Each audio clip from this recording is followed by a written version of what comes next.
Okay okay. Sir. तो जैसा कि हम लोग पढ़ रहे थे शेड्यूल 2, उसी को आगे कंटिन्यू कर रहे हैं। हम लोग पढ़ रहे थे इसमें सप्लाई ऑफ सर्विसेज। तो सप्लाई ऑफ सर्विसेज की अगर हम लोग बात कर रहे हैं, तो सप्लाई ऑफ सर्विसेज हम लोग का शेड्यूल 2 में चल रहा था, यानी 5th point supply of services. तो सप्लाई ऑफ सर्विसेज में हमने पढ़ लिया renting of immovable property. Immovable property को रेंट पे दे रहे थे सर, ये सप्लाई ऑफ सर्विसेज है। कंस्ट्रक्शन का कोई काम कर रहा है, ठेकेदार जो भी काम कर रहा है, वो सप्लाई ऑफ सर्विसेज में आता है। फिर temporary transfer and permitting use of enjoyment of any intellectual property. अगर मैं अपनी कोई भी प्रॉपर्टी, कोई भी इंटेलेक्चुअल प्रॉपर्टी को अगर तुम्हें अगर यूज करने के लिए देता हूँ, टेम्परेरी ट्रांसफर, ध्यान रखना टेम्परेरी ट्रांसफर कर रहा हूँ, या परमिटिंग टू द यूज, या फिर एंजॉयमेंट इन इंटेलेक्चुअल प्रॉपर्टी। जैसे फॉर एग्जांपल मैरिज हॉल हो गया, सिनेमा हॉल हो गया, इन सबको यूज करने के लिए दे रहा हूँ, तो वो परमिट कर रहा हूँ, तो ये जाहिर सी बताइए क्या है, टेम्परेरी ट्रांसफर, कुछ समय के लिए ना दे रहा हूँ। और फॉर एग्जांपल मैरिज हॉल ही होता है, तो कितने समय के लिए दिया जाता है, ओवरनाइट, है ना, या 2 दिन के लिए, 3 दिन के लिए। तो ये सब क्या है, ये सब है सप्लाई ऑफ सर्विसेज, जो भी मैरिज हॉल में काम कर रहा है किसमें आएगा, सप्लाई ऑफ सर्विसेज में आएगा। Development, design, programming, customisation, adaptation, upgradation, enhancement, implementation of information technology software. जितने भी सॉफ्टवेयर की बात करेंगे हम लोग, आईटी सॉफ्टवेयर की बात करेंगे, यानी कि जितने भी ये सॉफ्टवेयर इंजीनियर्स हैं, चाहे वो कोई सॉफ्टवेयर डेवलप कर रहे हो, चाहे वो सॉफ्टवेयर डिजाइन कर रहे हो, चाहे सॉफ्टवेयर की प्रोग्रामिंग, कस्टमाइजेशन, इन्हीं सॉफ्टवेयर में कोई चेंजेस कर रहे हो, तो ये जितने भी सॉफ्टवेयर इंजीनियर्स लोग जो दे रहे हैं, वो क्या है, सप्लाई ऑफ सर्विसेज में आएगी। किसमें आएगी, सप्लाई ऑफ सर्विसेज, ध्यान रहे। तो अपग्रेडेशन हो गया, जैसे आपको पता है जूम का अपडेट आता रहता है, अपग्रेड कर लेते हो तुमसे, ठीक है, क्या सप्लाई ऑफ सर्विसेज में आएगा। नेक्स्ट किसमें है, agreeing to the obligations to refrain from an act or to tolerance an act or a situation or to do an act।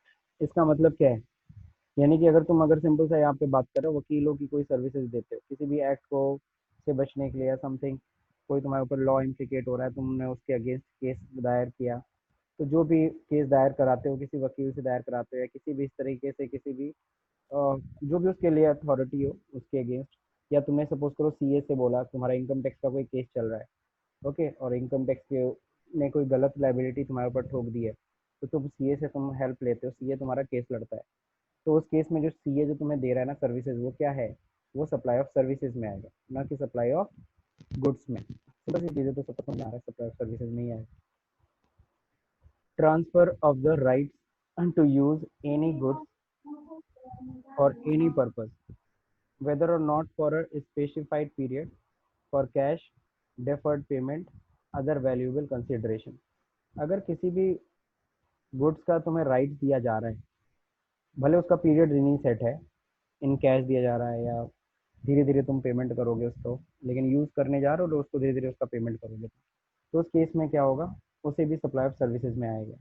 यानी कि जितने भी ये पॉइंट पढ़े हम लोग, A B C D E F, ये जितने पॉइंट पढ़े, ये सारे के सारे एग्जाम्पल किसके थे, सप्लाई ऑफ सर्विसेज, यानी यहाँ पे कोई कंफ्यूजन है ही नहीं। अब बात करेंगे हम लोग कंपोजिट सप्लाई। कंपोजिट सप्लाई आप लोगों ने पहले डिस्कस कर लिया, तो हमने शायद पहले ही पढ़ लिया था कंपोजिट सप्लाई में। जैसे याद होगा, हम लोग टीवी खरीद रहे with the remote and something not, है ना, तो उसमें क्या था, सप्लाई ऑफ गुड्स था, वो तो बहुत आसान था। लेकिन अगर सपोज करो गुड्स और सर्विसेज दोनों साथ में दिए जा रहे हैं, तब क्या देखा जाएगा, तो यहाँ पे देखो कहा गया है, सबसे पहले the following composite supply shall be treated as supply of services. इन कंपोजिट सप्लाईज को पूरी तरह से सप्लाई ऑफ सर्विसेज कहना। सबसे पहला, work contract as defined in clause 119 of section 2। अब इतना मैं क्लॉज और सेक्शंस नहीं पढ़ाऊंगा, मैं सिंपल सा वर्क कॉन्ट्रैक्ट आप सभी को समझ में आता है मेरे ख्याल से। वर्क कॉन्ट्रैक्ट का मतलब सिंपल सा है वही, अगर सपोज करो कि अगर आप कोई भी वर्क कॉन्ट्रैक्ट लिया, आप अपना मटेरियल लगा रहे हो, सपोज करो मैंने तुमसे कह दिया कि इतने मैं स्कूल मान लो मैं चलाता हूँ, मैं आपसे कहता हूँ कि मेरे को इतना ड्रेस चाहिए, है ना, मेरे को सपोज करो 1,000 शर्ट 1,000 पैंट चाहिए, मैंने आपको ऑर्डर दे दिया। अब आप ही अपना मटेरियल लगाओगे, आप ही मटेरियल लगा करके मुझे दोगे, है ना, मटेरियल भी आप ही को देना है, आप क्या करोगे, उसे तैयार करोगे और तैयार करके मुझे दोगे। वर्क कॉन्ट्रैक्ट, जो भी वर्क कॉन्ट्रैक्ट होता है, ठीक है ना, कि भाई मेरा काम है, सॉरी मैंने यहाँ पे एक लाइन बस गलत कह दी। यहाँ पे जैसे फॉर एग्जांपल कपड़े मैं दे रहा हूँ, मिल के कपड़े मैंने आपको दे दिया, भेज दिया, आपको बस सिल करके मुझे दे देना है, तो ये वर्क कॉन्ट्रैक्ट में आता है। सिर्फ सिलाई कर रहे हो, सिलाई करके फिर मेरे को वो कपड़े क्या कर दोगे, वापस कर दोगे। तो दीज आर वर्क कॉन्ट्रैक्ट। और वर्क कॉन्ट्रैक्ट जो भी होता है ये पूरी तरीके से किस में आता है, सप्लाई ऑफ सर्विसेज में आता है। मैंने आपको सारा मटेरियल दे दिया, आप सिर्फ इसको रेडी करके मुझे दे दो, इसको हम लोग क्या कहते हैं, वर्क कॉन्ट्रैक्ट। तो वर्क कॉन्ट्रैक्ट देखो दो तरह के कॉन्ट्रैक्ट होते हैं। एक कंस्ट्रक्शन जो हम लोग बोलते हैं, कॉन्ट्रैक्टर्स की बात करते हैं, वो अपना मटेरियल खुद खरीदता है और खुद बिल्डिंग तैयार करता है। और एक वर्क कॉन्ट्रैक्ट होता है जिसमें क्या होता है, हम मटेरियल हम खुद देते हैं और सामने वाले को बस रेडी करना होता है। तो इसको भी हम सप्लाई ऑफ सर्विसेज में ही डालते हैं, चाहे वो कंस्ट्रक्शन का काम हो जाए, चाहे वो वर्क कॉन्ट्रैक्ट का काम हो जाए। जब हम कंस्ट्रक्शन की बात करते हैं तो कंस्ट्रक्शन का मतलब सिविल कंस्ट्रक्शन की बात कर रहे हैं, ठीक है। और जब वर्क कॉन्ट्रैक्ट की बात करें तो वर्क कॉन्ट्रैक्ट में कुछ भी आ सकता है, ठीक है। अब इसमें एक और चीज कहा गया, सप्लाई। अब ये सर रेस्टोरेंट एक की बात क्वेश्चन था करते सर, हैं, सप्लाई बाय वे एज इसमें पार्ट। गुड्स, हाँ बोलो। हेलो, कह रहे थे सर इसमें गुड्स और सप्लाई का कोई समझ नहीं आया दोनों। चाहे देखो सिंपल सी जैसे चीज है, तुमको, तुम सिंपल सा एक अपने दिमाग में एकदम क्लियर रखो, कंस्ट्रक्शन का कहीं भी कोई काम आता है, बिल्डिंग विल्डिंग, तब भी हम सप्लाई ऑफ सर्विसेज लेंगे। फिर वर्क कॉन्ट्रैक्ट का काम आएगा, वर्क कॉन्ट्रैक्ट अगर बोलते हैं तो भी सप्लाई ऑफ सर्विसेज में आएगा। मतलब घूम फिर के जितने भी ठेकेदार हैं, देखो तुम लोग को भी पता होगा मेरे ख्याल से, ये कोई नई चीज़ नहीं है। ठेके दो तरीके से होते हैं। एक होता है मैंने कह दिया, मेरी सपोज करो कि तुमको दरवाजे बनाने, मैंने कह दिया ये 10 दरवाजे हैं मेरे घर में है, ये तुम्हें बनाने। तो सामने वाले ने कहा अच्छा ठीक है हम बना देंगे। तो उसके बदले दो सिस्टम है सर, आप ठेके पे दे सकते हो, आप खुद बनवा सकते हो। यानी कि मतलब क्या हुआ, इसका मतलब ठेके मतलब हम उनको दे दो, वो खुद ही अपना मटेरियल खरीदेगा, खुद ही वो 10 दरवाजे के लिए लकड़ी खरीदेगा, वो बनाएगा, फाइनल करके तुम्हें दे देगा। होता है कि नहीं होता है ऐसा, अनु? Yes sir. होता है सर। और एक दूसरा होता है, नहीं नहीं सर आप लकड़ी मेरे को खरीद के दे, फिर हाँ होता है नहीं हम खुद बनवाएंगे, तो कहते हैं ठीक है सर आप लकड़ी हमें दे दीजिए, हम बना के दे देंगे। जी जी। ऐसा भी होता है। Yes sir. चाहे जो भी दोनों में से कोई भी केस हो, दोनों ही केस को क्या माना जाता है, सप्लाई ऑफ सर्विसेज। घूम फिर के वो ठीक है सर। कॉन्ट्रैक्ट में आया, वर्क कॉन्ट्रैक्ट में आया। अब कंस्ट्रक्शन और वर्क कॉन्ट्रैक्ट में बस यही फर्क होता है, ध्यान रखना। जब हम कंस्ट्रक्शन का बात करते हैं, कंस्ट्रक्शन कॉन्ट्रैक्ट की बात करते हैं, तो कंस्ट्रक्शन मतलब कुछ सिविल कंस्ट्रक्शन, जैसे कोई बिल्डिंग बन रहा है, पुल बन रहा है, ये सब चीज़ें कंस्ट्रक्शन में आ गई। और वर्क कॉन्ट्रैक्ट में कुछ भी आ सकता है। वर्क कॉन्ट्रैक्ट में जैसे मैंने कह दिया मेरे घर का इंटीरियर डेकोरेशन तुम्ही को करना है, तो मेरे घर का इंटीरियर डेकोरेशन तुमको करना है, मैंने तुम्हें इस बात का ठेका दिया, ये किस में आ गया, ये वर्क कॉन्ट्रैक्ट में आ गया। किस में आ गया, वर्क कॉन्ट्रैक्ट में। इसको कंस्ट्रक्शन नहीं ना बोल सकते हो, नहीं sir. You can say work contract, job work. Job work पढ़ेंगे ना आगे। Supply by way of as a part of any services in any other manner whatsoever of goods, being goods, any other article for human consumption, or any drink other than alcoholic liquor for human consumption, where such supply of services is for cash, deferred payment या other valuable consideration।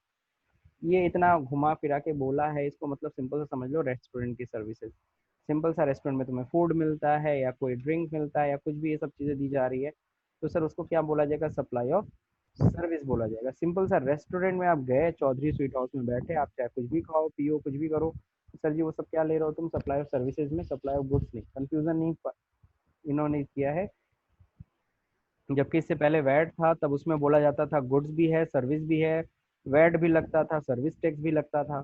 GST में एकदम confusion clear कर दिया, देखो भैया restaurant की services है, हम सिर्फ सर्विस मानेंगे, उससे गुड्स मानेंगे ही नहीं। तो जो वही ब्रेड खरीदोगे, वही रेस्टोरेंट वाला ब्रेड खरीदता होगा, तो वो तो उसके लिए तो गुड्स हुआ ना सप्लाई। लेकिन वही रेस्टोरेंट वाला जब उसी ब्रेड पे जैम लगा के तुम्हें देता है या सैंडविच बना के तुम्हें देता है रेस्टोरेंट में, तो सप्लाई ऑफ सर्विस में आ जाता है, ठीक है। तो रेस्टोरेंट की सर्विसेज सप्लाई ऑफ सर्विसेज में है, रेस्टोरेंट सीधा सीधा। अब इसमें कई लोग एक और क्वेश्चन पूछते हैं, सर मान लीजिए मैं गया नहीं रेस्टोरेंट में, खाया नहीं वहाँ पे, मैंने सीधे ऑर्डर दे दिया जोमेटो से या सम स्विगी से, तो सर ये भी सप्लाई ऑफ सर्विसेज में ही है। फाइनली वो रेस्टोरेंट से निकल रहा है ना, रेस्टोरेंट से बिल बना, सप्लाई ऑफ सर्विस। अब हम बात करेंगे सप्लाई ऑफ गुड्स, ये लास्ट टॉपिक है। सप्लाई ऑफ गुड्स में यहाँ पे देखो क्या देखा है, the following shall be treated as supply of goods, namely supply of goods by any unincorporated association। अगर हम कोई भी सप्लाई ऑफ गुड्स कर रहे हैं बाई एनी अनइनकॉर्पोरेटेड एसोसिएशन, यानी जो एसोसिएशन अभी रजिस्टर्ड नहीं हुआ है, या body of person to member thereof for cash deferred payment या अदर वैल्यूएबल कंसिडरेशन, उसे सप्लाई ऑफ गुड्स। अगर हम सब किसी भी अनरजिस्टर्ड एसोसिएशन से या बॉडी कॉर्पोरेट से किसी से कुछ भी अगर हम खरीदते हैं तो सर जी उसको सप्लाई ऑफ गुड्स माना जाएगा, भले ही वो सर्विस क्यों ना दे रहा हो आप। तो ये तो बड़ा ही इनलॉजिकल चीज़ है, इस पे ऐसा केस कभी आपको देखने को भी नहीं मिलेगा। तो ये बस लॉ में इन्होंने ऐड करके रखा है कि कल को खुदा ना खास्ता इस तरह का कोई ट्रांजेक्शन, कोई अनइनकॉर्पोरेटेड एसोसिएट, अनइनकॉर्पोरेटेड मतलब अनरजिस्टर्ड या बॉडी ऑफ पर्सन, है ना, टू अ मेंबर, किसी से भी कोई भी ट्रांजेक्शन करेगा तो वो हम सप्लाई ऑफ गुड्स मानेंगे। तो मैं मानता हूँ कि शेड्यूल 2 थोड़ा लंबा है, थोड़ा बोरिंग भी है, लेकिन मैं आपको बता दूं शेड्यूल 2 इज इम्पॉर्टेंट बिकॉज ये दो चीज़ों के बीच एकदम डिफरेंस को बताता है कि भैया इसको सप्लाई ऑफ सर्विसेज बोलो, इसको सप्लाई ऑफ गुड्स, कंफ्यूजन मत पालो। जैसे अभी कॉन्ट्रैक्ट के केस में अभी हो रहा था, अनूप बोल रहा था सर गुड्स भी दे रहे हैं उधर, तब तो सप्लाई ऑफ गुड्स होना चाहिए। अरे सर आप मटेरियल लगाओ चाहे कुछ भी करो, यहाँ पे सप्लाई ऑफ सर्विस ही बोला गया है, तो लॉ को हमें फॉलो करना है, ये चीज़ ध्यान रखें। अब देखें यहाँ पे शेड्यूल 3 अभी नहीं पढ़ेंगे, शेड्यूल 3 हम लोग कल पढ़ेंगे, बड़ा ही इंटरेस्टिंग टॉपिक है शेड्यूल 3। मानते हैं शेड्यूल 2 थोड़ा आपको तो शेड्यूल 1 अच्छा लगा होगा, शेड्यूल 2 थोड़ा बोरिंग है, लेकिन शेड्यूल 1 से भी ज़्यादा बेहतर है शेड्यूल 3, और बहुत ईजिली समझ में आता है, 6 ही पॉइंट है, आप लोग खुद भी पढ़ के समझ सकते हो।